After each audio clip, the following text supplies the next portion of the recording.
Pathian sebai ibu aku. Pathian tu hian dunga thila ti theya khandai siam ton dengan a to in siama.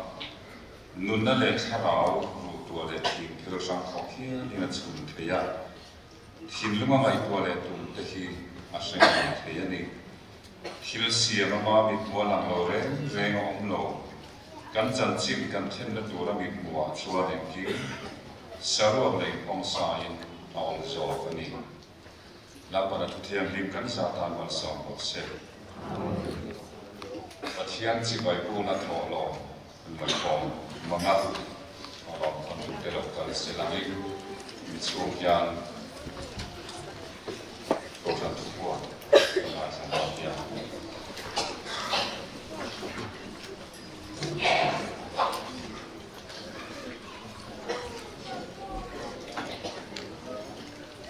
Thar in rel bordun lai anengin por commission hek dem lep china thang tu rin na Bible Sunday special program kan hang le sela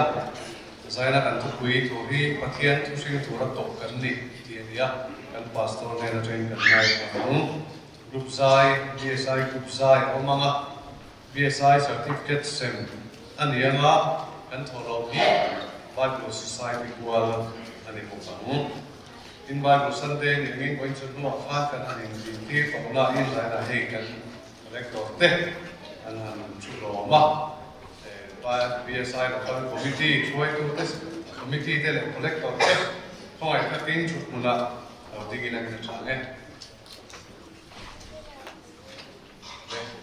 ome ko kan hun ruat na ni lai san in form chan tu na si san le ni bian na tu kuin tu khat na pathian in mi ma ngai ti tho ve ni na shia te na tu kui wang tu ku ala ram zo na in ni sa chu trai form chan tu pilal thamon kui bian re na chung trai ro oma tu se tu pi va na ro bian re na pathian ni Sunday school in form chan tu pi va na ro bian so na zilai sam ri pa na na ni so na bian na le ala ta le na ti zina mu cho nên con trong lúc đi đến đây ba đi Việt Nam, tôi sẽ tu buông câu Việt Nam, gia đình con tôi sẽ tu ba đúng rồi à, chính trong trái con tôi tu thế, tôi chân nhiều ba lần tham gia mà, tôi lên đi à, bây giờ sang sang đi mình, đi lại đi à, đi sang tu đi, đi ngang đi à, tôi gì đâu vậy na, gì tông đi à, đi đến lộc sa đi, in đi à, tôi đi tu mà, thiên đi à, đi đi đến sa đi, tôi làm bây giờ con tôi tu bị gì kia là bị chân tu pilar lo tu bia so na trong trai ro le ka sa ro ma ni ang ke ti pin phong foi tu pula rin ka pulai chân tu ta va la sa kian te tu si tu pa so lo bi chu ko na pa vai ko te hian ani phong za ni ani sa na sai la pen thar ko chan pa vai ko te to na advance Christmas an pui do na ni masi san ka ti pathian ni phong pastor biar fan program ni ya foi tu pastor chân tu pilar rin nui thorong kon tu ma e phiu ani ang tun ka thole ni changa pathian ni thegin za ko kan bi ina sida pin khom wi nei ni do na kan ka phana ka palai tu te palai ni sa hi kan pastor ba ka ko pala tan za ma o kan pastor kha SCC member ani ter sa o ka ko pala tan za ma sinat education board member ko pala za no essential KTP general secretary te ni a palai ro te ko a bi za ma ba BC lo rin chu le ba F lo ke ma te ni a audit chung chang ko khan le noya fellowship te le sub committee chen khat te sum audit alo kun le don ta a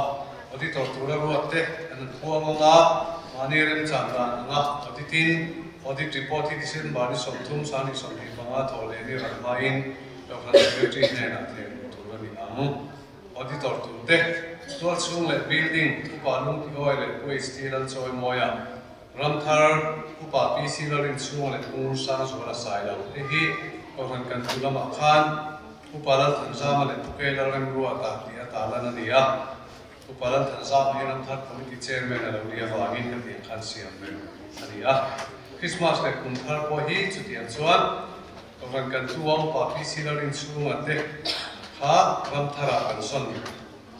avangin ram thara orang kan tu kan suku pala kan sama le tu lo kan buat te kha Christmas le thar nani Bible Society pa RV exam le puti za sawiana ko kan school pa after lom ke male kular ru sa evangelical se pa aram din thar le pusi za sawiana ko ran me chiu pa la bing thang le bi thang moya Christian thalai ko pa azal so moya le kular ru tuanga masi sangati pa bi vanal ro na le kular ru ta kulai ko ran thalai ko pa ke la lom thang le kular ru thar in rel bolna in khoi chom mek zela ti sual ba an siam chat ngai te omatin an ti be ngai te om zen to ka chun ta chu an ngai ila ama sapera chuan rem chan dam na nei pha te kha on committee chuan an phatna pom te ka sai la kan kuang san pa na mai ama rom tu la ma chuan atikina lo so ti ba lo ngai la in ma chome patina Kuiting Sunday school zirti tu tan heng mi te hiro le ni PF panla uni biar kuana us PC la de so biar re na wala ren ro ta biar kuana tawanga la ren mo ya biar kuana pathumna nilai sanin khom chan tu ta heng mi te hiro ta ni pilar sil ve biar so na pilar fa komi biar na am tharon ko na dam Namthar committee malak lai solution board project li sami Jupi Chera Pastor Vela Sopi Chera Tapan Sunday School Hall Sanatan Namthar rol na atana to sanin budget ada atangin cheng noi ti pe ani dona in Namthar committee bul tum bokin kan to san mi missionary ni me chu company te na golden jubilee golden chase ka chate ka ni anga che sama hi an chu ko puara ni anga che sama hi anu na to san dan an tumang sino tu manna anga kan ka sanin kan chom lo mek sai ra veng thar ka kan ta na to sanin budget cheng noi thum kumina ta na ta chu bek fel ani zani khom bala hen to golden jubilee sai por pui aziro ne to na nazim cha tu le sai por pui te cha turin kan in som thal ani kawan me chilam kawan me che chu nan ben ba kumin chu ma bible chia chu ne na holy bible an bedona when la khan mi somwa pakatne na certificate pe kan nia kha BSI lam malak na ni ga san bai ka me chia hian holy bible ha pele dona when la do man lo na chia chu lo te ko an chia chu kan i chuan December ni som thum pakat thleng in report ani khom bala hian la sir ti boy la tulin ko kan committee te ve sia lo tu Christmas e thar kan lo nek samta a program an buat po hun to na in buat tu dang ala tam deu ga in ran committee ni lo chan ro nei te le khoi mo zual tlem zo kan an tua nga kim chang zo kin athien ni le ga ma ten thlak thing nei si nangin chome mulok za na hian sai bol ko kan sai bol Christmas ni chma chan tu pi ro sang kui biar sarina eta hen ku sokri chin chung lam le na thil pe na ni ang zai pol omanga chumai khom bala changban loi ko se ni anga toran me che ten changban la khom le a amna tanga thing kui le changdang ATP na kui thungang Christmas ni chaknu chan tu pukem thanwang wa bial som na zai pol OFC zai pol Christmas ni zai pol ATP group zai Christmas ruai ni chapa Tanto piram lui simi pian kuana to free to PC la zuia la zai pol masi sangati zai pol kumlui tha za in khom zai pol ko nan zai pol omanga in khom ba na tin kui le he ko se ni a pi ten purang kum thar ni chapa tanto piram ko ni bial na zai pol omanga in khom ba tin kui sangban ruai kha Christmas ni an che kha ni kui le tu ra ni ang Kumthar ni chapnu chan tu pipi khu mi biar na zai pol na pang chu from zai pol kumthar ni zai pol PSI ku zai January ni thik zir top ni hi kumthar roi kan che do lo wa in chu la mai khom ni wanga za ngai lo chu ni khom manga zai pol ko zai pol omang len khom chu cha la tu dan koi mo te chu len cha ta la ngai Christmas le kumthar lom na le khom committee te chairman ru babi kana ro na vice chairman puji zawli na secretary kudam chuam khiam te committee member te pu vi lang he ta pu zong sa ti to pania puming PC zong sa puming dai na nam te puka pri fu pu isaling ni na pu ok chia pu kem than ba ma pu la lu na pu si van la ti ka pu a si mu ra pu pe te van ni na pu bi la le vara pu la ram so na pu ke la ko sa na ba la ru ru ti ma as pu a si la ru pu ya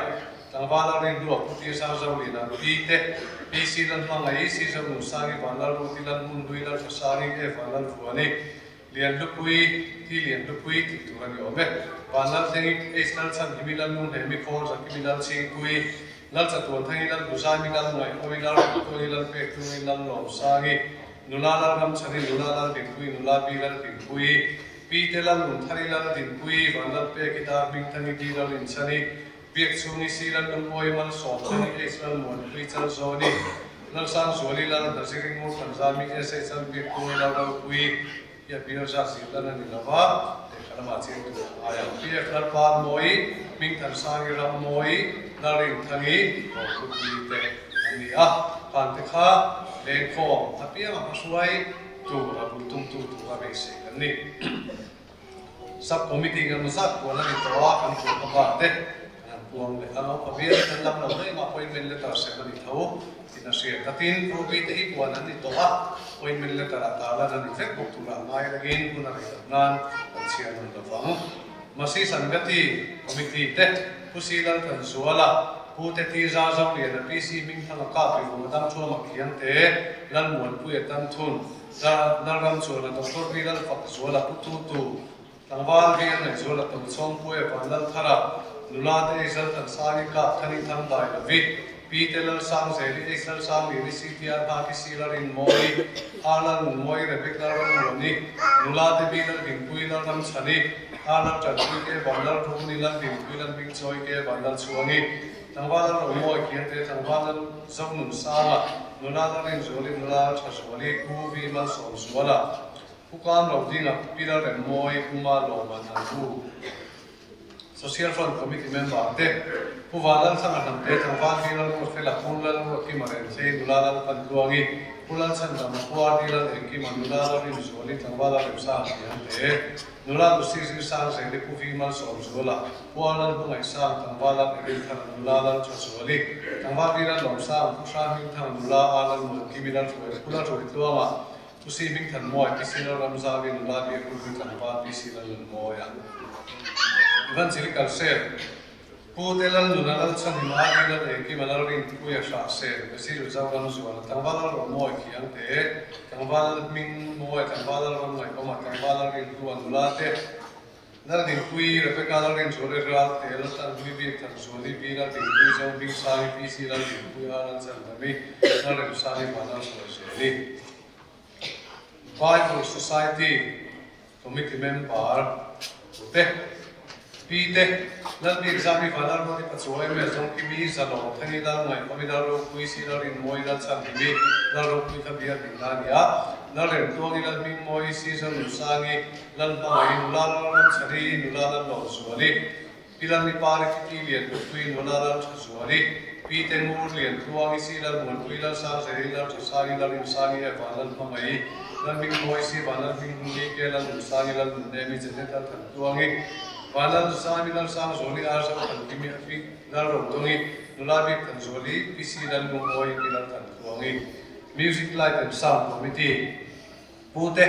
pisi dal ran ruata dam chu ma ke te zizam ni na kela cross sana dalin ni ku lai si banal bela dal bigli na ra te alal dom se la tan vate pisi dal mo moi banal ku dal lo ki ma ni chang ku dal ran ruata chan chin chasil mo dal mo ku victor dal bi zola dal so tu ma te Vilan mo fela zong musa alan mangaya alan mangai sa narin ki malaram ngai ko mazam musa de bin biak thiang dema archive and documentation committee te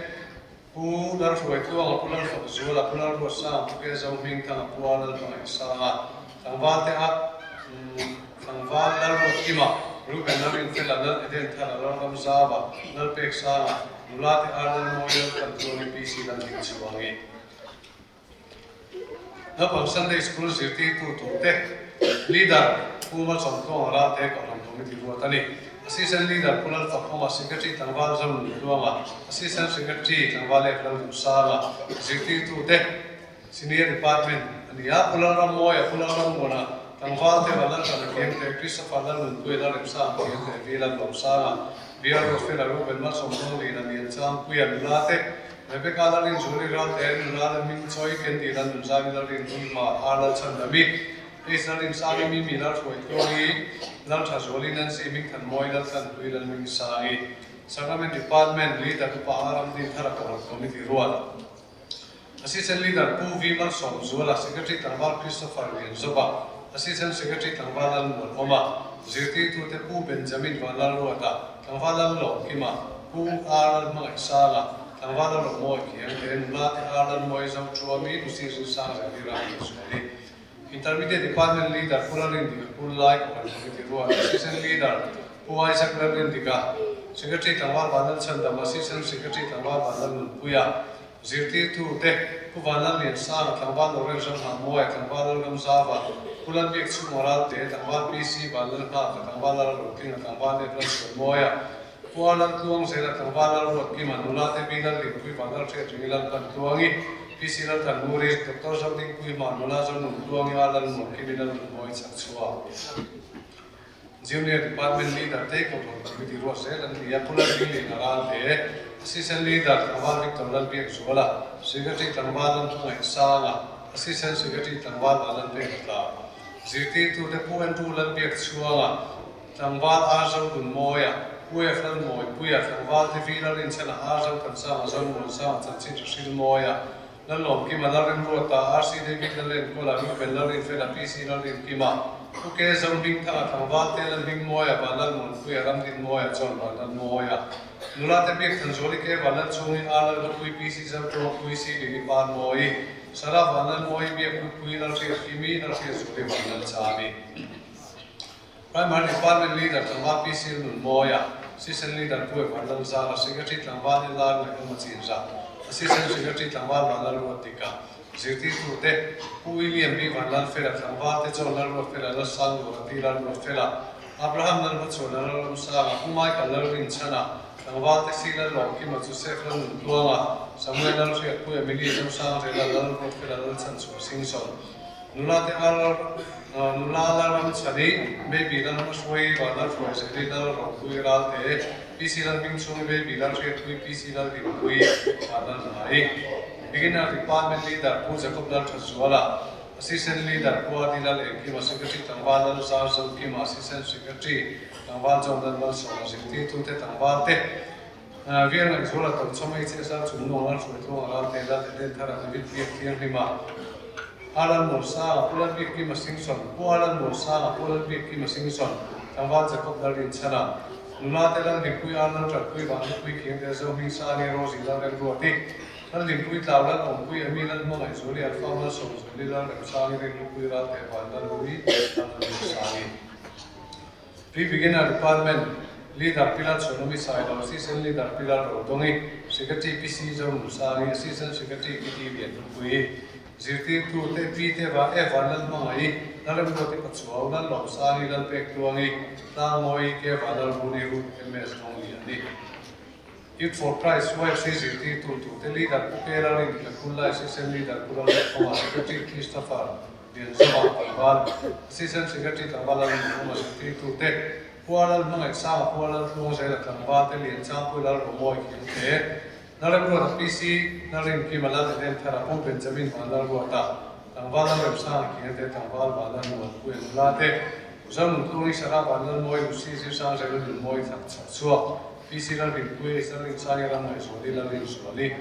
Not also to call leader Pu Jacob Lal Chaswal assistant leader Tual Dilal Ekima secretary Tangwal Balan Rotika assistant secretary Tangwal Isaac Larin Nua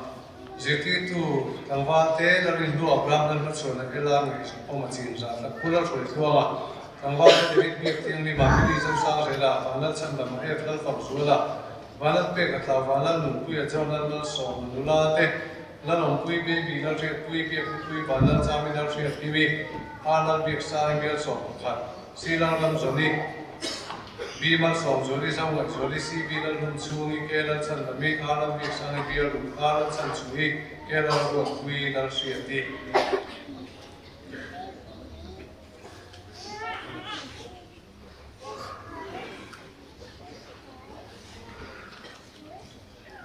thiên này để trong trại bộ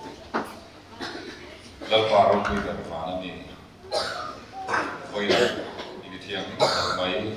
để cả nhà gì cái trong tuần kun kia mình cái suy na ít thằng đó tất cả mù đi nghe là lo rồi sẽ ini mình để nhà hoa này nó căn bỏ hoa nó rằng nung để là nhà đi ba căn lâu cả khó nhà nằm bắt chim bay căn bu na nghe là nó suy na thò lò căn đặt tiền khó mà hẹn thò lò tới ít cũng đã căn đặt là câu căn hậu nông nghiệp thì mà sòn sẽ thì là tụ ta mà là tụ đi ta cầm mà là nhìn thấy là tụ linh lệ mà mình sống sạch tụ linh cũng ta cầm là gì thì là thọ tụ trong sống tên nằm mà ta là phal ta cầm tiền tụ đắm căn này đều sẽ thì là tụ linh thì sao nó mà căn này sống là tên năng in mà mình sống sạch sẽ là tầm so ít này là căn đặt kiện khó mà đồng thọ sẽ thì là tụ linh chung tìm tìm vào sau này mình cũng suy sẽ làm thế giờ đây phong nát lá căn ngày tháp tụ tê thứ cha căn ngày tháp tụ mang tìm căn nè là căn buông là nắm vào bê tụ lên nắm vào phật tụ lâu cao không xong đây căn bằng mỏng là gió làm chiều tê mình lâu quay lòng chiều bằng thế là lý số mình căn đi lên amen BSI certificate sẽ của mình BSI học tụ tê xong lúc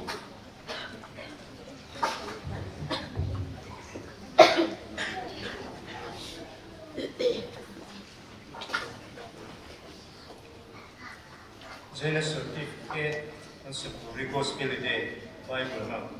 junior member anniversary life member niya hun kan he so lo sok na kan lam de sung nga chung ko khatami ka chu atlomin in de don niya so ha certificate te min sim sak turin upa ai than sa ba certificate de min sim sak turin so gospel a day PSP level moi kung usang zon sayo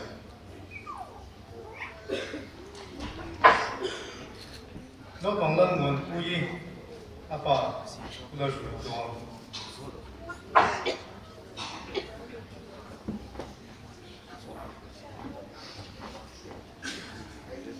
pilalaram moi kumhingkai dawa namte pilalaram moi sila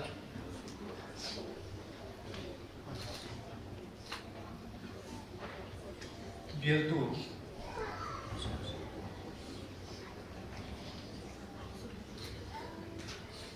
no pang mal song hlui no pang vanal kimi no pang vanal kuisela pa thi dr biel suwa dia atong gen ni mai nga kom tu so mai sela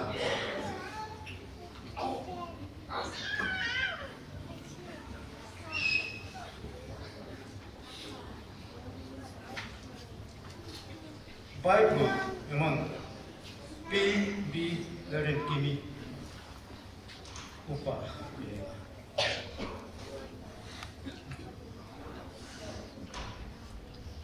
Dr. Bill Foxwala di zone noi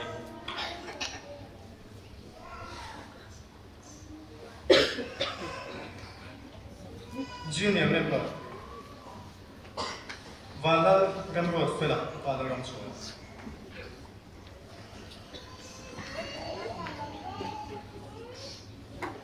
Joseph Valal Foizela Pakelag Santana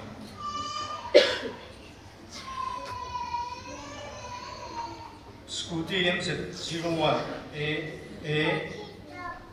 0471 Sa Siri Gamrot Fela Chong Tu No Pangrin Sang Chong Tu Pasuya Larship Life member, sorry, anniversary, kusi bala digle, PPC Zai Hangi, anh in này golden jubilee chia tiền là này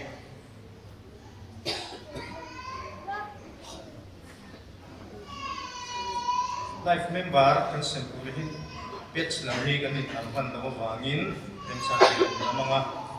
bike number MZ01X7707 anh ấy tu và lần một quyền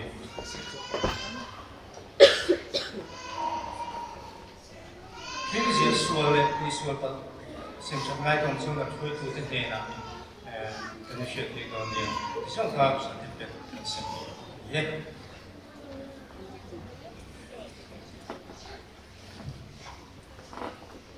bia sai cũng sai sao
Oh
laga sang to lo mai anga tu cha na sai tu kan ma so manga bun po to changin ku ta na to to ne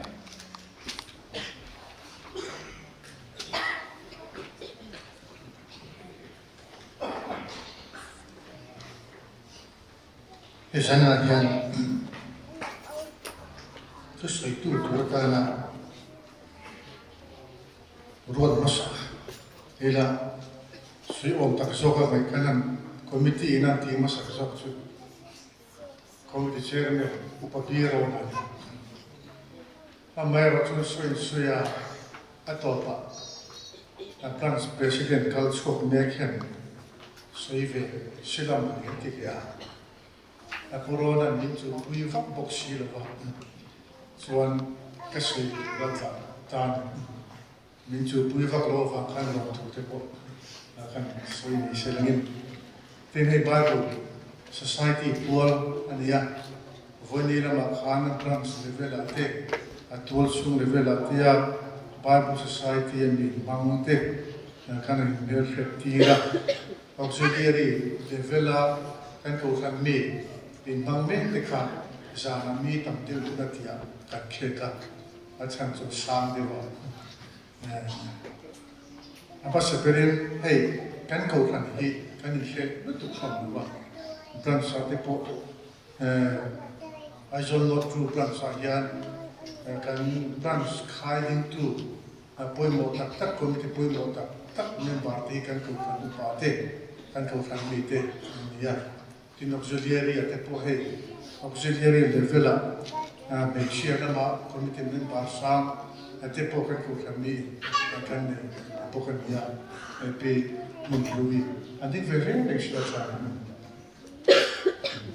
along me andi auxiliary level committee make sure kan ya ten po block scope en media share auxiliary media share na ma tu ta chuan ani he member ani ve boka ko mai ni atul mutar ani resela bong ko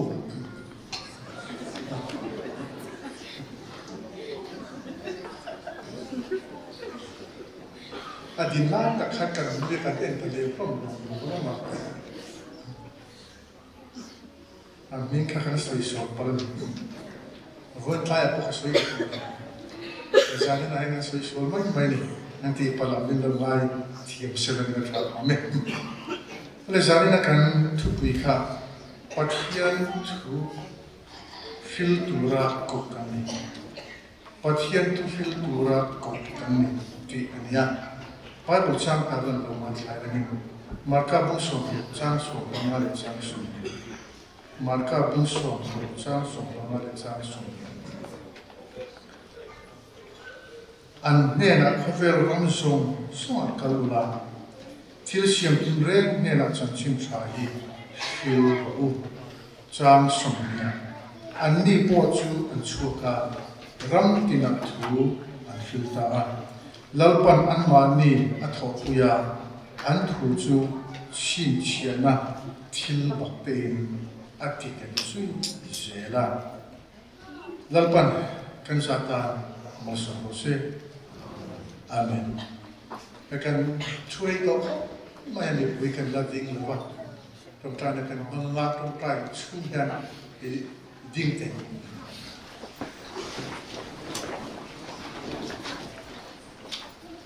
เราปากกันกระเทียมอีดีมันเป็นจานิบรูปเทียงน้องตะขานังมาสิไปบุกเล็กตัวเต็มบ้านเป็นสองให้อีกเขาเนี่ยเราบุยตักกันจัดที่กันฟิลากันเราเราตัวสุยจานินายนี่คือเป็นว่าข้านังมาโพลตัวเองกันเรากันเขาเนี่ยเขาไงตะเกียงกันจานินายยันนังจะเราเสียงละโพลละมีน้องปุยละกันกันลำบากชัวกันโพลเตะถ้าเราลงมือกันลอกเชื่อถึงตัวเองกันใจถึงจันทร์เสียกันเราปล่อยสุขิสลาเองกันดีละเสียAmen.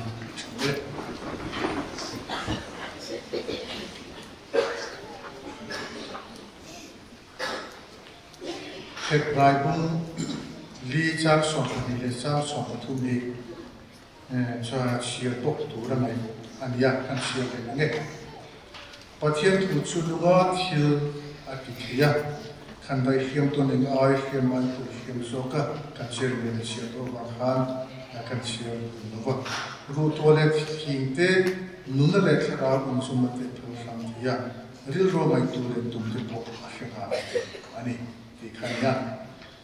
bắt thiên thiếu tu ra cổ cái này thì tốt mai he adik fum fem di te po hi ngai ko tham ani him maya pe sha khodang kan ti ho hindu kan ti te chu an sha ko he lo pom ta e pe san wa in vang ye ni tin kan hai tu wa ke khak chne lo chu a te khop maya am mai ra chu tu hi a sai ke chu lo sai ya ka ka ta khan ji kan tong tran na chin công như suy ra hiện an biết cái gì không phải là biết cái cái chỉ là hình dung không đi an câu không an xoay về chỉ là mặc cái gì bên mà thì am mai rồi cho cái này nó đi cho xin cho cái làm gì cái tiền là cái money xin cái ông mai cái đó có tiền thu suy rồi cái tiền cái chắc cái ví dụ sao khu đảng cái gì Hindu cái gì thế Muslim cái gì thế Jain cái gì hậu thế Buddhist cái gì hậu thế chứ anh đi về liền rồi anh đi cái gì à chắc hậu thế cái này tu à Hindu hậu thế chắc đam na anh bây giờ đàn chú anh trong trai anh đi chơi thì cho mấy thế đó in anh bây giờ bắt hiện bỏ là bắt hiện tắc bỏ anh tu mà chắc chú anh đi ngày đàn anh số anh biếng con lệ chi nó cho anh chỉ làm việc thật tiêu lệ kia là thế anh việc thật lệ rồi tiêu lệ bỏ thế có thể anh biếng luôn anh mấy rồi khác biếng nó là khác chăn đầm na anh này à nghe này Brahma anh thì để bắt hiện nên anh nụ in giống nó tắc mình tụ cái chỗ này thế đó lại khả năng đồng chú nên sửa ra anh bị khác anh mai à anh chẳng chịu trả về bộ khác hàn buồn số nó cũng bôi anh này là em mà đi thị trường anh này khác làm sao khác anh này cứ em liếm lâu anh này cho tiền chết cho Buddhist cái gì hậu thế Muslim cái gì hậu thế bộ anh chẳng đâm na anh chẳng na bùrọ̀ tàn khác anh biết nó sẽ em mày anh mày rồi cái gì Christian thế rồi hết chứ nghe chẳng đâm na là đi số Christa chăm đam na chú riêng mấy khăn đi biết đặc biệt alo này tập trung mà lên khác là đi số mình chăm đam đi cả ta đi bên đi thì căn hẳn riêng mấy khăn ol sâm tu cả ali ol tu cả aro bule tu cả misual chăm đam ngay cho tua xem buna cao tu xia cả là đi số Christa riêng mấy chân đấm nó hẳn lý khác chứ cần khi mà ăn uống cần tùy rốt quý cần tùy cần chẳng được vô tù ra khá biển nôn lệ nó cho nó nghe để phích lý nó ăn nhìn cốt là vàng lệ vàng xiêm tù bật xiêm nè liền tu na chứ mấy biển lên không biết biển là mà bộ cần ta là một bộ sẽ cho tu na bật xiêm phong lệ trôi môi he không phải là số nó cần tí dùng sung tệ nghe thua tổ lụt ra anh đến hiện là điều vàng anh đi tiền cầu thế bôi cần thiếu cần bù lệ cần xét thì soi là viên cần ông thầy lâu này anh đi chân bộ khác dùng việc anh không anh sao chút thiếu thì ông cần được làm thế nào cần phải bảo in cần phải nuôi MCA sao mà nói là gọi là chú phải in tí rồi in pha tiền matric first division anh ông passa gọi là chú phải sao in tiền này in pha nuôi tiền pha tiền BA first division anh ông passa gọi là passa in tiền सरकार मालियन तक माई मुल्ला माया gọi bùi rin chú phải sao in tí rồi gọi bùi từ sửa in lò hàng kan tia vok kan tala tinin ruai khem chia chinam khovel mai pol lewin action chatin hu sa sana tan kha kan som khoma pathian ne na lom thu mi soi pu ru kan tu chi an lo kan na thil rim om ro pi bi dang lam pi kan chu ku a thil sen dang lam pi lom om kan chu ku ta theng ngai lo an lo theng thu ani chuan min hong de ma ve chu gen ve lo te an fe thu chini kan che kan lali shuwa kusta chan dam nahi kan tan yan aro puli tuka alom om lu tuka min chan dam ringut akha alom om to te re ne chiena min vua patien fa min vua chu patien fa ni ro pui tak mai chan ho ro pui song song chu min la pe suya e khovel pi la ma po chan ho ro pui min la pe suya e khovel ka nom chu song po yin akan bang an len lu ngai ni ko in tham da en ti lai tua khovel to khen po in ne na kom she ram an na ti ta chu mai te hi a ro pi lu tu ka a lo bom lu tu ka chu fang chuan Christian sa po na hi chu Christian ne chu pon lo the ni lo khap be the ni lo an mai ro chu pin ko li pakhat pian thar ven ti be ko li ho chu an pakar ka ti be mo pian thar ven mai tu fang an don on oya la li so Christian in lo tu chu wang chu chen dong te fil ve phal chi ni lo ti a ngoi wang fang ba ni te tak ka ni la va siam tu ya ku chu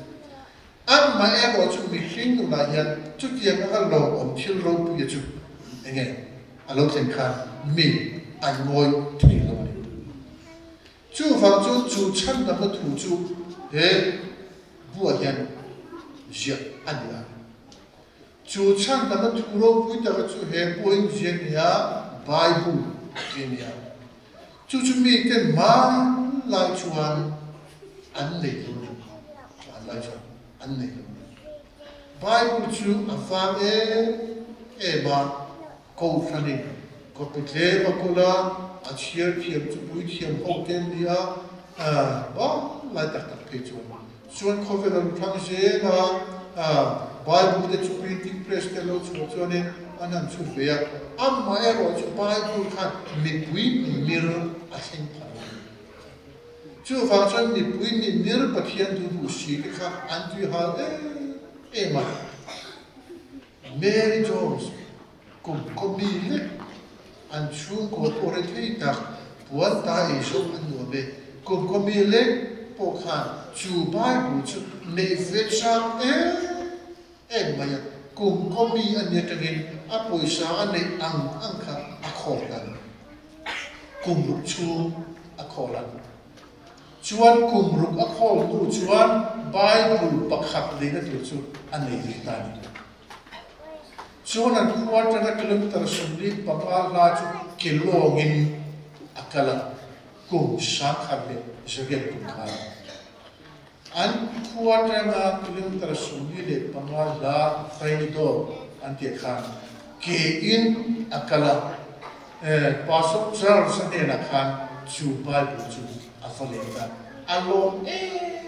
ma chu pasok ne na chuan chu bible le the do na ta tur tan akti na sojite alle ve the ta ka ma allo jite aso kum sa khale jete khan kum so mi an chia bible kan le ta ki kha a bible la jite ne la ani chuan chu pastor chuan a mai tu ta fang fama chu ti ta mai mi ten bible lan tua pathian tu an chiar cha ka amai ro chu tiang taka mi pui mi mir stena an nei ve tur khopa bible copy siam om bok si lo kha a ve ka maya chuan an du lok ka chuan kum sa ka so de palia khan london ko fer ka london tavan an ti khan mission is at ver an khoma British Foreign Bible Society teacher aluting chuta. Chuan cover unfang sama chuan alo dar sauze ta a India mapo Londona ajin nu kum sobral ma in auxiliary Bombay aron ding ve mana suan Mizoram apo Baptist Conference Presbyterian Conference foi tu te committee renti na in Aizol auxiliary potsu plans potsu hon an soveta Bible Society hi conference tunai na hon ania conference renti na hon ania amai rosu kan hereng tu tam takin Bible Society hi conference mo kan tu sina Bible Society hi conference anila Parachas ani tiro itu conference hotel kan kerja usaha kan sinot pastoral ministry kai foi na khan Parachas ke chuheng pini dia cara khan achu pera Bible Society kan da ma ani chu function Bible Society Parachas ania parati chu sir akal tinani maya ko khan da ang thokve ko khan ni silo soida kan khan Parachas pi tum kan ni man ania na chu fang amai ro chu tie kan ti mek lai chuan Bible Society pi ke ro chu Parachas dan song ain ko khan ro rel na ina adin ne wangin ko khan bin din na ya ko khan pun kan din na ya tur ma pe chuan an budget te an target ten phak lo chuan tul chu kan ten kan pe sak chin ani chu tie khop chu Bible Society hi chu ko khan nen kan din na ya ko khan kan tan ya chu wang chun Bible Society yan in man hi asa Bible Society yan in man hi aro pu so kan hi ti te kha fe taila chu Bible Society chu lo mom tak mai la Yeshua Krista chan dam ro pui tak mai mi ten kan bu le kan fiat te hi kan soil lo thei lo ni soil lo kan lo thei lo ani anti kha thro pui in sia la kha ani awangin mi ten chu Bible chu ni zong songin chu kotinin ne se andu wangin thei to kilan tana Bible Society at chon an sumle paite an lo thochi aloni tin Bible Society yan lali Yeshua Krista ring to tu tena Bible hi amazon songin nei fixe adu mai pialama chanchi trafiu dang na dan yan Bible Society atra mani ti kha an fixe chu van chuan tu ma Russia ke kan ma USSR ani lai communist sarkar ron pui tu ani lai som ko kha chan chin kha se ni fa am mai ro chu Bible Society tena Bible an chu kha ro ke pui a rukin Bible an thon lo china Bible for Russia tipon Mizoram apo country pui ve chin kha Bible te kan thon so rui maya chu chuanin a kokro na satak mai kharalu a suami te lo chiara an chiar kan kha lali Yeshua Krista chan da mi tam ta khan an lo chan phat mai kharalu chu wang chuan Bible Society a zanina a certificate sa simtu kan nei ya kan committee ho te to an chama alomuma aruya Khan certificate tana sum iron thopang khan pen Bible li an chutani pen Bible li an chuta chuan chu Bible isum le paya an chutte chu Bible for China te kan ti khamani no Bible for China te kan ti Bible communism Bible aruki take that tane kan thonso le bok chi Khatila Russia mate China mate Bible nasataka min an thonsulka certificate anniversary mo ngemo sumi pea in law dot mga poisa tende te ito mga chup ani kim tianga an thonsul tika kham tina kham itel veni janla ya an fek khan doktor me ke chan chin khil na khan kan lo tel ve mai lo le ti te kha sher van chu wang chuan isum le pai ho iku ve ai image isu gilin ai voxakeji and ni man ai tua en sakif ketimo khoge kan lo ti ve ni mo yo nge bible man nge bible de nge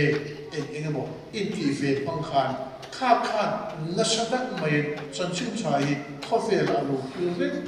mai khan alo ne chu wang chuan chanchim cha pathian tu hi fil tura ko kan ni na tak hi Bible Society kaltang hian voinen kan thok me ka aina sale zonin engtin nge kan those angle ti kha jani na hian kan ngai ko tu chu anita ani Bible Society hun hian chanchim cha la khelo te na community Islam Christian tu re lo te na po chanchim cha kan khila tin faina ba kan khen le khelo na huna te kwa pang thik hung te tu na hian Bible Society ringlo mi te si na at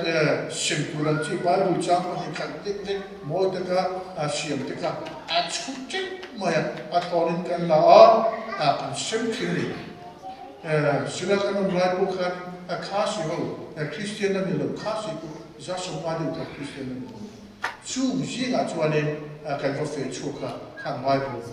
chang te ka kan va sim fe chin ko kan te kan song so chu na te ka til dam na vin enge life member inuria sumle pai man tho chu kan na chu kan afro chu va chuan pathian thu ti fil turin fil tura ko kan ya te kin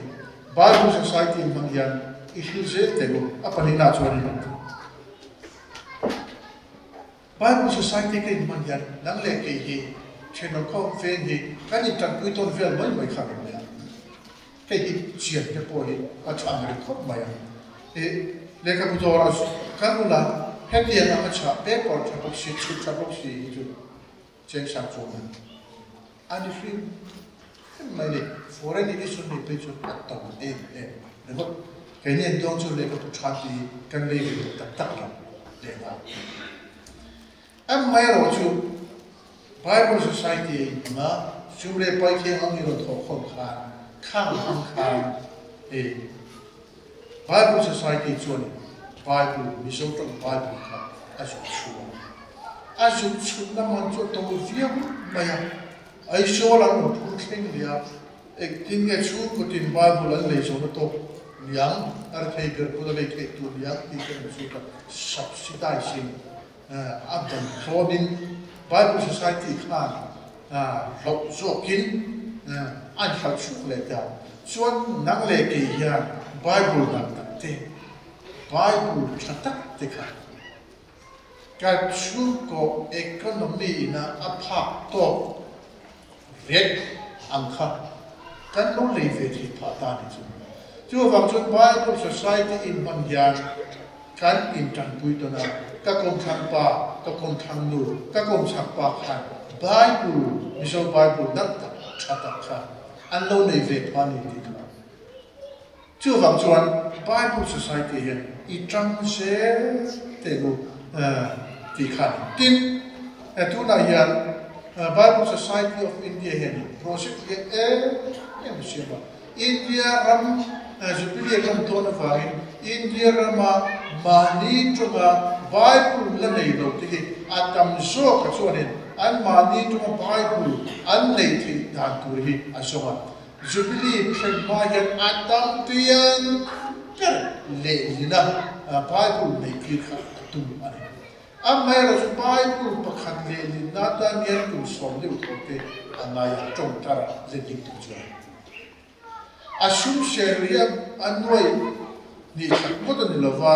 anoi somli somwa somru somsari khang khe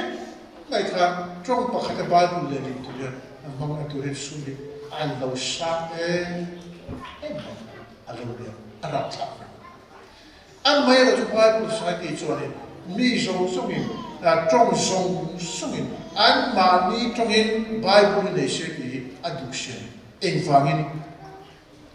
Mission is Kalvan, they come by Christian candidate Mana for the sake of Mission is Christian candidate again, Bible share too. Upon Pui appear name Halo, by again to Tumtarte and a Sanchi Chapute, Nakan Nechota. Rilo T. Apumin, a Bible share to Kamin Hala. Kay Mani Tongin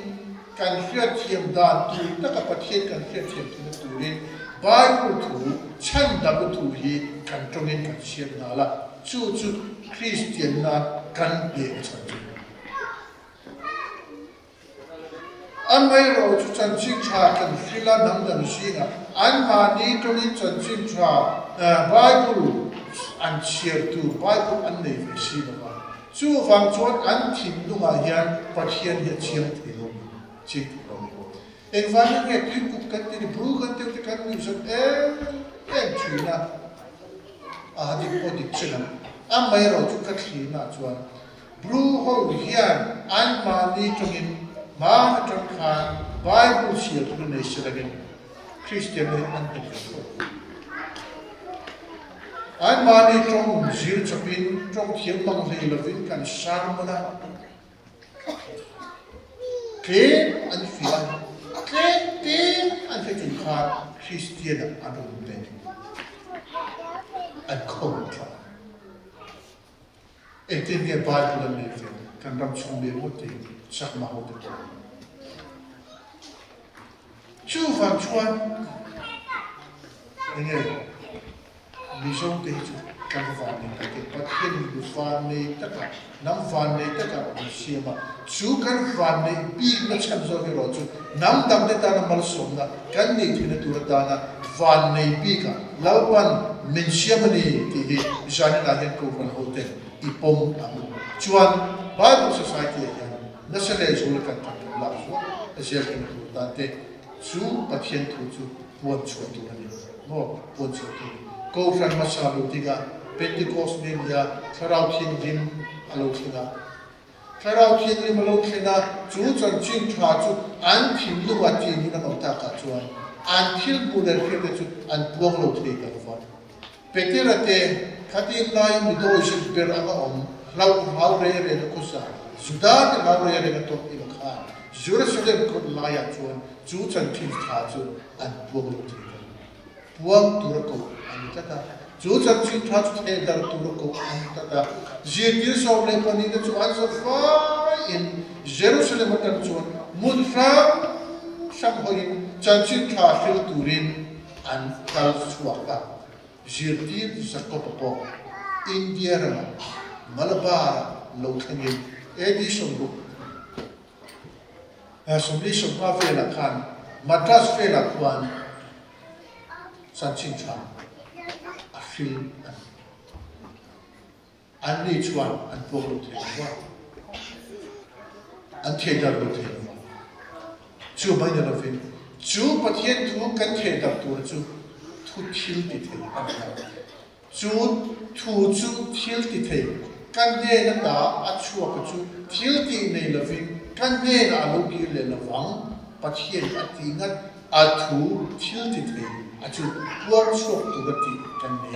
Kay money lam can in a, Kay money lam can in Bia, can trauma, can road Bilova, kill the country, take a free. And my roads equal short to Hilti thing ani thone chu wang chon su hilti thing le fa in som tolo in som hilti mi fin te chan dam thu thuro pri hilti thing chu mi pom chok tu ra ko chu nia Bible Society ka te hil dam tam tak ta sane chu thu chu wong dar se turin jan na yan lalpa akauche ani Lalpan kan sata masuk muslim. Amin.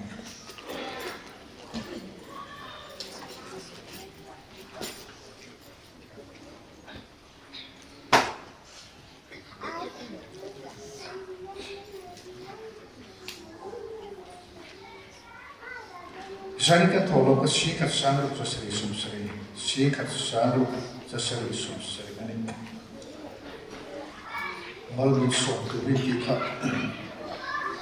kan Songget le Pakuana Malmi som public van Honorable Eden Kongkha and Hongleta Lud Ruzayon Wapata Longru Mintan tu peram no alukal Fakru Hallelujah Amen Hallelujah Mintan tuli alukal tien Wajin Fakna kan sana kan sakso mal sonsui kan ditopon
Tunahian kan lakwa Isu Krista khok nate